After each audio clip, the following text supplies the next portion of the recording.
السلام علیکم۔ فتح مکہ کے بعد حضرت محمد صلی اللہ علیہ وسلم خانہ کعبہ میں داخل ہوئے اور وہاں موجود تمام تصویروں کو باہر نکال دیا۔ ان تصویروں میں حضرت ابراہیم علیہ السلام کی تصویر بھی شامل تھی۔ اس کے بعد آپ صلی اللہ علیہ وسلم نے حضرت علی رضی اللہ تعالیٰ عنہ کے ساتھ مل کر خانہ کعبہ میں موجود چھوٹے بڑے تمام بتوں کو توڑ ڈالا۔ آپ بت توڑتے جاتے اور یہ ورد کرتے جاتے، حق آیا اور باطل مٹ گیا۔ بے شک باطل نے مٹ جانا تھا، یہاں تک کہ خانہ کعبہ کو شرک کی تمام نشانیوں سے پاک کر دیا گیا۔ اس کے بعد آپ صلی اللہ علیہ وسلم صفا اور مروہ پر موجود دو بت جن کے نام اصاف اور نائلہ تھا وہ بھی توڑ ڈالے۔ مگر عجیب بات یہ ہے کہ یہ دونوں بت انسانوں کے اپنے ہاتھوں سے تراشے بت نہ تھے، بلکہ یہ دونوں بت دراصل ایک مرد اور ایک عورت کے تھے جو کہ ایک انتہائی غلیظ گناہ کا شکار ہو کر رہتی دنیا تک عبرت کا نشان بن گئے۔ دور قدیم کے اس عبرت ناک واقعوں کو جاننے کے لیے ویڈیو کو آخر تک لازمی دیکھیں۔ حضرت ابراہیم علیہ السلام کو جب حکم خداوندی ملا کہ مکے کی طرف جاؤ تو آپ اپنے بیٹے حضرت اسماعیل علیہ السلام اور حضرت ہاجرہ علیہ السلام کو ساتھ لے کر روانہ ہوئے۔ اس وقت نہ تو یہاں کوئی عمارت تھی، نہ کوئی رہتا تھا اور نہ یہاں پانی موجود تھا۔ حضرت ابراہیم علیہ السلام اپنی بیوی اور بچے کو یہیں چھوڑ کر واپس چلے گئے۔ دوسری مرتبہ جب واپس آئے تو قیام نہ کیا، لیکن جب تیسری مرتبہ آپ واپس آئے تو اپنے بیٹے اسماعیل کو ساتھ ملا کر اللہ کے حکم سے یہاں بیت اللہ کی تعمیر کی۔ یہی بیت اللہ مسلمانوں کا قبلہ ہے جس کی طرف مسلمان منہ کر کے عبادت کرتے ہیں۔ یہ دین اسلام کا مقدس ترین مقام ہے۔ صاحب حیثیت مسلمان پر زندگی میں ایک مرتبہ بیت اللہ کا حج کرنا فرض ہے۔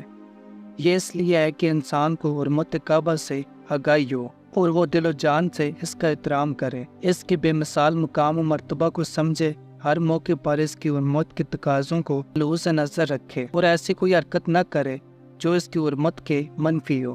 جب جس نے اس کی حرمت کو پامال کیا یا اس کی کوشش کی تو قدرت کے نظر نہ آنے والے ہاتھوں نے انہیں مروڑ کر رکھ دیا کہ وہ عبرت کا نشان بن گئے۔ ابرا اور اس کے ہاتھیوں کا اشر قرآن پاک میں بھی مذکور ہے۔ اس کے علاوہ کئی احادیث میں ایسے کئی واقعات ملتے ہیں جن سے حرمت کعبہ کی پرواہ نہ کرنے والوں کی عبرت ناک انجام کا پتہ چلتا ہے۔ ان میں سے ایک عبرت ناک مثال اصاف اور نائلہ کے بتوں کی ہے۔ ان کا قصہ کچھ یوں ہے کہ عہد جاہلیت میں اصاف بنی جرم کا ایک مرد تھا جس کا پورا نام اصاف بن یالا تھا، اور نائلہ ایک عورت تھی جس کا پورا نام نائلہ بنت زائد تھا۔ یہ بھی جرم قبیلے سے تھی۔ قبیلہ جرم وہ قبیلہ تھا جو سب سے پہلے مکہ میں آ کر آباد ہوا۔ یہ قبیلہ بیت اللہ شریف کے اطراف میں رہا کرتا تھا، لیکن بعد میں شکست خوردہ ہو کر یہ یمن میں جا بسا۔ اب یہ دونوں یعنی اصاف اور نائلہ یمن میں رہا کرتے تھے۔ ان دونوں کے درمیان ناجائز تعلقات تھے۔ ایک مرتبہ قافلے کے ساتھ حج کرنے دونوں مکہ آئے اور کعبہ میں داخل ہوئے۔ اس وقت وہاں ان دونوں کے سوا اور کوئی آدمی موجود نہ تھا۔ اس تنہائی سے فائدہ اٹھاتے ہوئے ان دونوں نے خانہ خدا میں بدفعلی کا ارتکاب کیا۔ ان دونوں پر اسی وقت اللہ کا عذاب نازل ہوا اور وہ دونوں پتھر کے بن گئے۔ جب دوسرے لوگ خانہ کعبہ کے اندر گئے اور انہیں اس حالت میں پتھر بنے دیکھا تو لوگوں نے ان کو خانہ کعبہ سے اٹھا کر باہر رکھ دیا تاکہ آنے جانے والے لوگ ان کے دردناک انجام سے عبرت حاصل کر سکیں، لیکن اس عمل کا نتیجہ کچھ اور ہی نکلا۔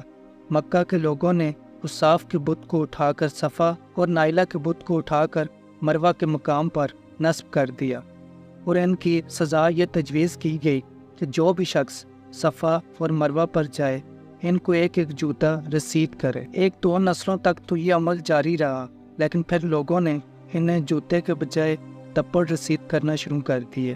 کچھ نسلوں بعد لوگ انہیں صرف ہاتھ لگایا کرتے تھے، یعنی رفتہ رفتہ لوگوں نے ان سے عبرت حاصل کرنا کم اور انہیں پوجنا شروع کر دیا، یہاں تک کہ حضرت محمد صلی اللہ علیہ وسلم کے دور تک یہ دونوں بت مکہ کے بڑے بتوں میں شمار کیے جاتے تھے۔ لوگ ان کے آگے سجدے کرتے اور قربانی بھی چڑھاتے، جب حضور صلی اللہ علیہ وسلم کی آمد کے بعد یہ بت توڑ دیے گئے تو مسلمانوں کے دلوں میں یہ سوال پیدا ہوا کہ صفا اور مروہ کے درمیان صحیح کیا اصل مناسک میں سے ہے یا یہ محض مشرکانہ دور کی ایجاد ہے۔ چونکہ اس آیت سے اللہ تعالیٰ نے مسلمانوں کی اس غلط فہمی کو دور کر کے صحیح بات کی رہنمائی فرما دی۔ ترجمہ: بے شک صفا اور مروہ اللہ کی نشانیوں میں سے ہیں۔ جو کعبہ کا حج یا عمرہ کرے تو اس پر کوئی گناہ نہیں کہ ان کے درمیان طواف کرے، اور جو کوئی اپنی خوشی سے نیکی کرے تو بے شک اللہ بڑا قدردان اور جاننے والا ہے۔ لہٰذا آج ہر مسلمان جو حج یا عمرے کی سعادت حاصل کرتے ہے وہ صفا اور مروہ کے درمیان 7 مرتبہ طواف کرتے ہیں، جو کہ مناسک حج میں شامل ہے۔ تاریخ میں ایسے واقعات کی کمی نہیں کہ جو لوگ بیت اللہ شریف کی بے رحمتی میں ملوث ہوئے وہ رہتی دنیا تک عبرت کا نشان بن گئے۔ دعا ہے کہ اللہ پاک ہمیں نیک راہوں پر چلنے کی توفیق عطا فرمائے، آمین۔